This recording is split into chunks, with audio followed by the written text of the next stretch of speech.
অপেক্ষাকে আমি আজও ছেড়ে যেতে পারিনি। হ্যাঁ, অপেক্ষার কথাই বলছি। ভালোবাসার রক্তিম ধারালো স্নিগ্ধ ছোঁয়ায় এর হৃদয় থেকে এক এক করে ছেড়ে গেছে সব লোভ, হিংসা, ক্রোধ, অহংকার, স্বার্থপরতা, সবকিছু।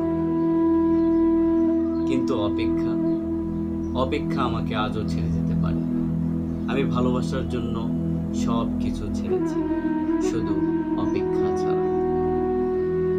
অপেক্ষাকে আমি আজও হৃদয়ের গহীনতম অংশে অবরুদ্ধ করে বেঁচে আছি। অনেকেই বলে অপেক্ষা হচ্ছে শুদ্ধতম ভালোবাসার প্রকাশ।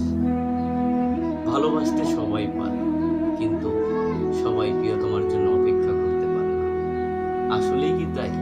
হবে হয়তো, তবে অপেক্ষার কাছে আমি আজও প্রিয়তমার জন্য অপেক্ষা।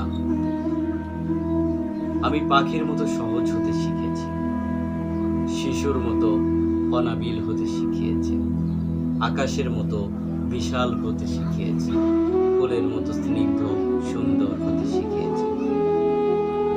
অপেক্ষা আমাকে সাগরের নীল জলরাশির মতো গভীর হতে শিখিয়েছে, প্রকৃতির মতো স্বচ্ছ হতে শিখিয়েছে, সোনালী সন্ধ্যার মায়াবী মৌনতার মতো নিবিড় হতে শিখিয়েছে।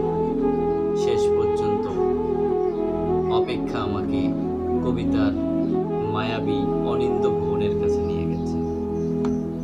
হৃদয়ের মধ্যে অপেক্ষাকে পুষে রাখা কি কঠিন, অথচ আমি সেই কাজটি করে যাচ্ছি অতি